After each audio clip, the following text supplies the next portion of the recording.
আসসালামু আলাইকুম ওয়া রাহমাতুল্লাহি ওয়া বারাকাতুহু। বৈষম্য বিরোধী ছাত্র আন্দোলন আজ আত্মপ্রকাশ করবে জাতীয় নাগরিক কমিটি। বৈষম্য বিরোধী ছাত্র আন্দোলন আজকে ঢাকা বিশ্ববিদ্যালয়ে তারা আত্মপ্রকাশ করবে একটি জাতীয় নাগরিক কমিটি। এই জাতীয় নাগরিক কমিটি মানে এইটা নয় যে তারা একটি রাজনৈতিক দলের আত্মপ্রকাশ করছে। কেউ কেউ এটাকে রাজনৈতিক দলের আত্মপ্রকাশ হিসাবে নিজেকে প্রকাশ করার, জাহির করার চেষ্টা করছেন যারা, তারা শুধু বেহুদা আমাদের এই ছাত্র সমাজকে, এই তরুণ সমাজকে বিতর্কে জড়াতে চাচ্ছেন। কেউ কেউ ভাবছেন যে জামাত এবং বিএনপির অল্টারনেট আরেকটি রাজনৈতিক দল হবে, সেই দলটি করবে বৈষম্য বিরোধীর ছাত্র আন্দোলনের ছাত্র নেতারা। কিন্তু আমি বেশ কয়েকটি নিউজ পেপার পড়লাম, নিউজ পেপার থেকে যেই তথ্যগুলা পেয়েছি এরই মধ্যে আমি ইত্তেফাক থেকে আপনাদের সামনে তুলে ধরছি যে আসলে তারা কি করতে যাচ্ছে। বৈষম্য বিরোধী ছাত্র আন্দোলনের নেতৃত্বে আজ জাতীয় নাগরিক কমিটি আত্মপ্রকাশ করবে। রবিবার 8ই সেপ্টেম্বর বিকাল 4:30টায় কেন্দ্রীয় শহীদ মিনার ও নাগরিক কমিটি প্রকাশ করা হবে। গতকাল বৈষম্য বিরোধী ছাত্র আন্দোলনের পক্ষ থেকে পাঠানো এক সংবাদ বিজ্ঞপ্তিতে এ তথ্য জানানো হয়। বিজ্ঞপ্তিতে বলা হয়, বৈষম্য বিরোধী ছাত্র আন্দোলনের নেতৃত্বে দেশের সর্বস্তরের জনগণকে অংশগ্রহণ ও সহস্রাধিক শহীদ ও আহতের আত্মত্যাগের বিনিময়ে বাংলাদেশের ইতিহাসের নিকৃষ্ট ফ্যাসিস্ট শাসক শেখ হাসিনার পতন ঘটেছে। ছাত্র জনতার অভ্যুত্থানের এক দফায় দ্বিতীয় ধাপ তথা ফ্যাসিবাদী ব্যবস্থার বিলোপ ঘটিয়ে নতুন রাজনৈতিক বন্দোবস্তের লক্ষ্য অর্জন করতে হবে। এতে আরো বলা হয়, ছাত্র জনতার অভ্যুত্থানে যে নতুন রাজনৈতিক ভাষা ও জনগোষ্ঠীর সম্ভাবনা হাজির করেছে তা বাস্তবায়ন করতে হলে বাংলাদেশকে নতুন করে গঠন করতে হবে। আমরা পুরাতন ওই মানদাদা আমলের সিস্টেমে থাকবো না। নতুন ধারায় নতুন সিস্টেমে বাংলাদেশ চলবে। আর সেই বাংলাদেশ চলার জন্য তারা একটি নাগরিক কমিটি তৈরি করছে, যে নাগরিক কমিটিগুলা সকলের সাথে যুক্ত হয়ে কি করবে, কি প্রস্তাব দিবে, কি প্রস্তাব নিবে, সবকিছু এখানে এসেছে। আমি আরো সামনে একটু পড়ছি। গণপরিষদের মাধ্যমে নতুন গণতান্ত্রিক সংবিধান প্রণয়নের ব্যাপারে, গণপরিষদের মাধ্যমে নতুন গণতান্ত্রিক সংবিধান প্রণয়নের ব্যাপারে সমাজে ক্রিয়াশীল বিভিন্ন রাজনৈতিক পক্ষ ও সামাজিক সাংস্কৃতিক উদ্যোগের সঙ্গে মত আদান প্রদানের মাধ্যমে নতুন ঐতিহাসিক বোঝাপড়ার উপনীত হওয়া এবং সেই মোতাবেক বাংলাদেশের জনগণকে সংগঠিত করা আমাদের অন্যতম উদ্দেশ্য। তাহলে তারা সংবিধান পরিবর্তন করার জন্য এই কাজটি করবে এবং এই জন্য সকল রাজনৈতিক দল যারা এবারের মুক্তিযুদ্ধে অংশগ্রহণ করেছিলেন, সামনের কাতারে থেকে বিএনপি এবং জামাত যে কাজ করেছে তাদের কাছ থেকে মতামত নিবে, সামাজিক সাংস্কৃতিক ব্যক্তিত্বদের কাছ থেকে মতামত নিবে নতুন সংবিধানটা বাংলাদেশে কিভাবে লিখতে হবে। সেই জন্য এই ছাত্র সমাজকে দায়িত্ব দিয়েছেন আমাদের অন্তর্বর্তীকালীন সরকার, কারণ তারাই পারবে দেশের সকলের সাথে একটি মতামত নিয়ে বোঝা পরামর্শ করে বাংলাদেশে নতুন সংবিধান লিখতে। কারণ নতুন সংবিধান খালি লিখলে হবে না, দেশের আপামর জনতার একটা ম্যান্ডেট থাকা লাগবে এই সংবিধানের উপরে।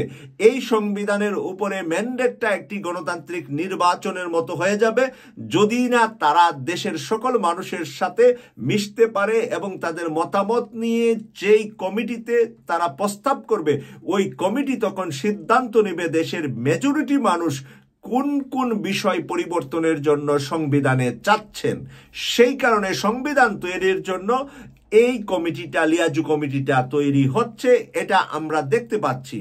এখানে আরো যা লিখেছে এ বিষয়ে জানতে চাইলে বৈষম্য বিরোধী ছাত্র আন্দোলনের লিয়াজু কমিটির সদস্য আরিফুল ইসলাম বলেন, ছাত্র জনতার গণ অভ্যুত্থানের আকাঙ্ক্ষা ও লিগ্যালিটি বহন করে ছাত্র জনতার গণ অভ্যুত্থানের আকাঙ্ক্ষা ও লিগ্যালিটি বহন করে এর ধারাবাহিকতায় জাতীয় নাগরিক কমিটি হচ্ছে।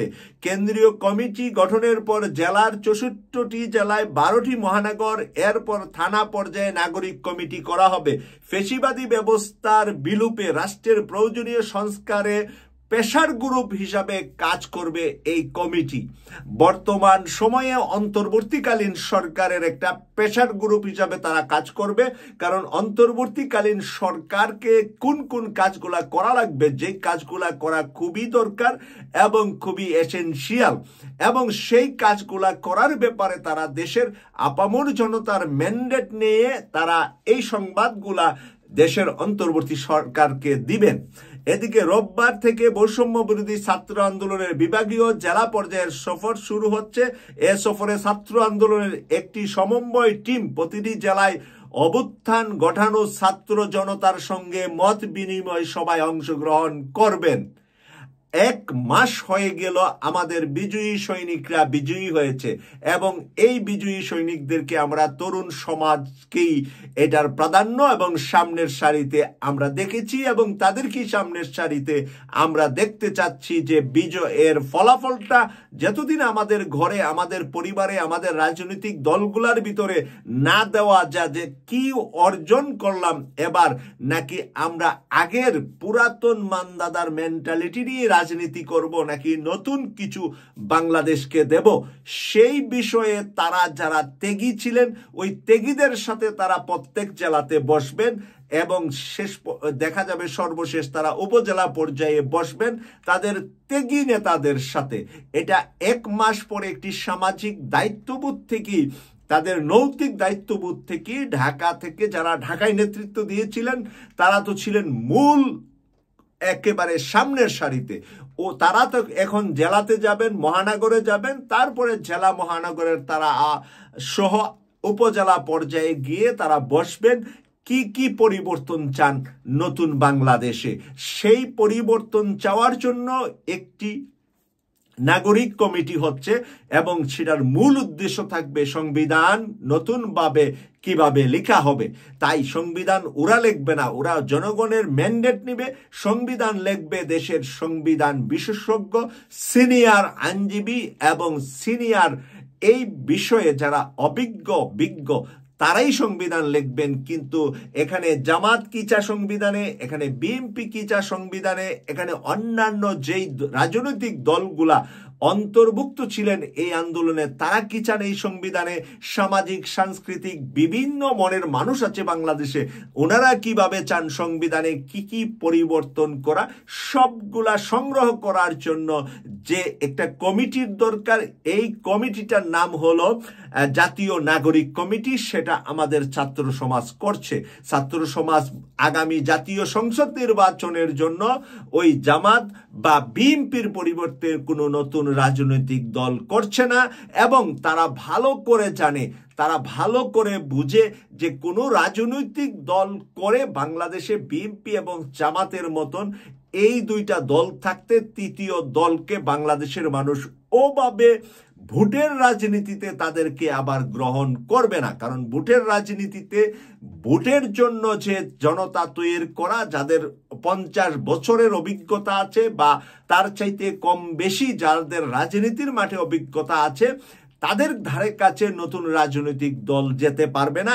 এই ব্যাপারে ভুল বোঝা আমাদের ছাত্রদেরকে কোনো প্রয়োজনীয়তা নাই, কারণ তারা ভালোভাবে শিক্ষা নিতে পারে যে বৈষম্য বিরোধী এক আন্দোলনে ডাকসুতে ভিপি হয়েছিলেন, ভিপি নূর সহ তার প্যানেলে বেশ কয়েকজন বিজয়ী হয়েছিলেন। ছাত্রলীগ জোর করে জিএস সহ অনেক কিছু ছিনিয়ে নেওয়ার পরেও ভিপি নূরের কিন্তু একটা এই ধরনেরই একটা জনপ্রিয়তা ছিল, কিন্তু সেই জনপ্রিয়তা শেখ হাসিনাকে 11th আওয়ারে তারা বিদায় করার মতন শক্তি অর্জন করতে পারেন নাই।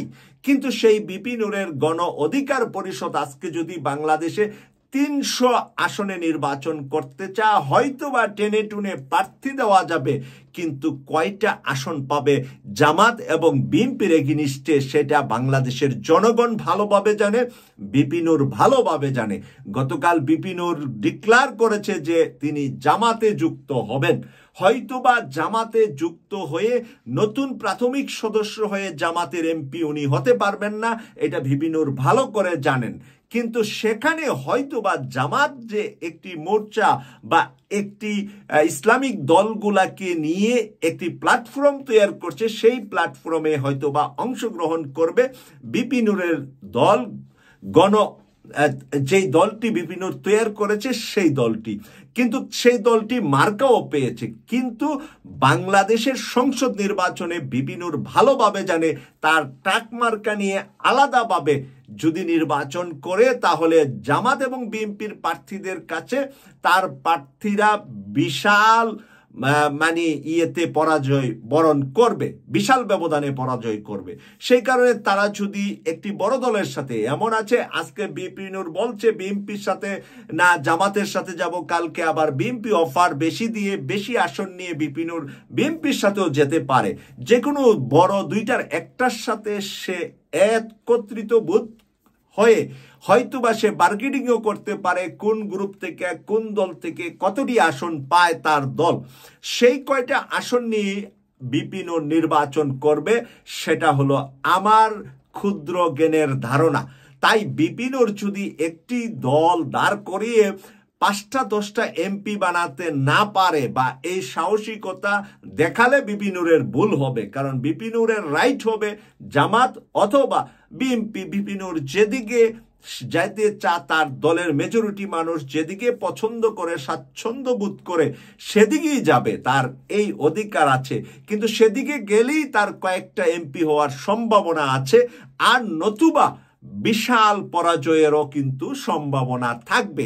এবারের প্ল্যাটফর্ম জামাতের প্ল্যাটফর্ম, এবারের প্ল্যাটফর্ম বিএনপির প্ল্যাটফর্ম, এই দুইটা প্ল্যাটফর্মই আগামী সংসদ নির্বাচনে শক্তি অর্জন করবে।